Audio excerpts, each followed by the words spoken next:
తాజాగా ముగిసిన బీహార్ ఎన్నికల్లో బీజేపీ జేడీయూ నేతృత్వంలో కూటమి దాదాపు 200 సీట్లకు పైగా గెలుపొందారు. అయితే ఒక్కసారిగా చాలామంది ఆశ్చర్యపోయారు ఈ గెలుపు చూసి. ఈ క్రమంలో చాలామంది వాళ్ళ అభిప్రాయాలు షేర్ చేస్తూ ఉన్నా కూడా తాజాగా కేంద్ర ఆర్థిక శాఖ మంత్రి నిర్మలా సీతారామన్ గారి భర్త గారైన పరకాల ప్రభాకర్ గారు బీహార్ ఎన్నికల ఫలితాల డీకోడింగ్ అంటూ వరుస పెట్టి 12 ట్వీట్లు చేశారు. వరుస పెట్టి 12 ట్వీట్లు చేసి ఈ ఫలితాల వెనక ఎవరున్నారు, ఎవరి కోసం ఇదంతా చేస్తూ ఉన్నారు అని వరుస పెట్టి ప్రశ్నలు ఏమనెత్తారు. ఆయన ఏకంగా 12 ట్వీట్లు వరుస పెట్టి పెట్టారు. ప్రధానంగా ఆయన ట్వీట్లను కనుక మనం డీకోడ్ చేస్తే ఆయన ఏమంటారు, బీహార్లో మొత్తం పోలైన ఓట్ల కంటే 1,77,673 ఓట్లు ఎక్కువగా లెక్కించారు అన్నది ఆయన పాయింట్. మొత్తం ఎన్ని ఓట్లు పోలయ్యాయి అంతకంటే 1,77,673 ఓట్లు ఎక్కువగా లెక్కించారు. దీని మీద ఎలక్షన్ కమిషన్ సమాధానం చెప్పాలి ఈ దేశానికి అని ఆయన ఏమంటారు. తుది ఓటర్ల జాబితా సంఖ్యను ప్రకటించిన తర్వాత, అంటే తుది ఓటర్ల జాబితా సంఖ్య ఉంది కదా, దాన్ని ప్రకటించిన తర్వాత మొత్తం ఓటర్ల సంఖ్యను 2 సార్లు ఎందుకు ఎలక్షన్ కమిషన్ మార్చింది అన్నది ఆయన ప్రశ్న. రాష్ట్రంలో పోలైన స్థూల ఓట్ల సంఖ్యను ఎలక్షన్ కమిషన్ ఎందుకు ప్రకటించలేదు అన్నది ఆయన మరో ప్రశ్న. అండ్ సెప్టెంబర్ 30వ తేదీ నాడు ఈసీ ప్రెస్ నోట్ ప్రకారం బీహార్లో ప్రత్యేక ఓటర్ల జాబితా సవరణ విజయవంతంగా పూర్తి చేసిన తర్వాత మొత్తం ఓటర్లు 7.42 కోట్లు అని ఈసీనే తేల్చింది. వాస్తవ సంఖ్యకు బదులుగా ఈ ఉజ్జాయింపు లెక్కలు ఎందుకు వేశారు అన్నది ఆయన మరో ప్రశ్న.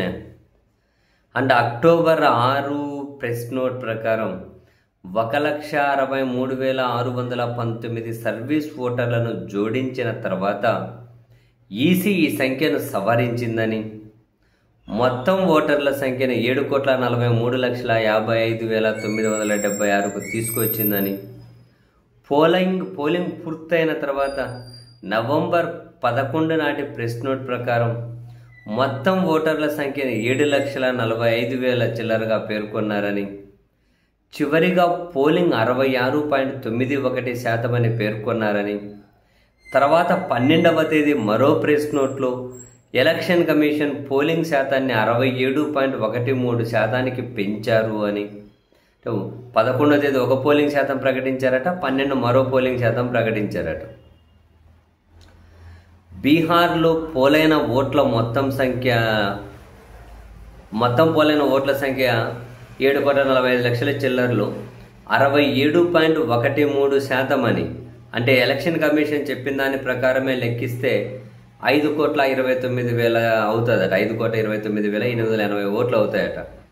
కానీ 243 నియోజకవర్గాల నుండి లెక్కించబడిన ఓట్ల సంఖ్య ఏమో ఇంకా దాదాపు 1,67,000 ఓట్లు ఎక్కువగా లెక్కించారట. అంటే 1,77,000 ఓట్లు పైగా. అంటే 1,77,673 ఓట్లు అదనంగా ఎందుకు లెక్కించారో ఈసీ సమాధానం చెప్పాలి అని. తుది ప్రత్యేక ఓటర్ల జాబితా సంఖ్య ప్రకటించిన తర్వాత మొత్తం ఓటర్ల సంఖ్యను 2 సార్లు ఎందుకు మార్చారు అన్నది ఆయన ప్రశ్న.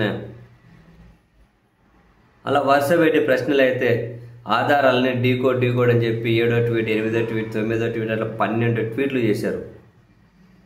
ఎలక్షన్ కమిషన్ చర్యల వెనక కేవలం వాళ్ళకి తెలియని గందరగోళమా, లేక వాళ్ళ అసమర్థత, లేక వాళ్ళ నిర్లక్ష్యమా, లేక ఏదైనా పార్టీకి ప్రయోజనం చేకూర్చే ధోరణితో కూడిన పారదర్శకత లేని విధానమా అని చెప్పి ఆయన ఫైనల్గా నిలదీస్తున్నారు. ఇవేమీ లేదు అంటే చట్టం అండ్ జవాబుదారీతనం కంటే మేము అతీతంగా ఉన్నామనే అహంకారంతో ఉందా ఎలక్షన్ కమిషన్ అని ఆయన తీవ్రంగానే మండిపడ్డారు.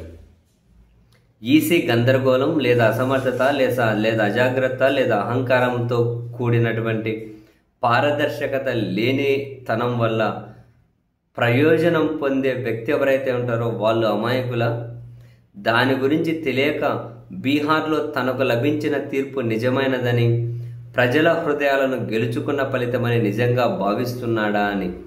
అంటే ఇప్పుడు ఈసీ అజాగ్రత్త వల్ల, లేదంటే అసమర్థత వల్ల, లేదంటే అహంకారం వల్ల ఏ వ్యక్తి అయితే ప్రయోజనం పొందారో ఆ వ్యక్తి ప్రజల హృదయాలను గెలుచుకున్నామని నిజంగా భావిస్తూ ఉన్నాడా, ఆయనంత అమాయకుడా అని.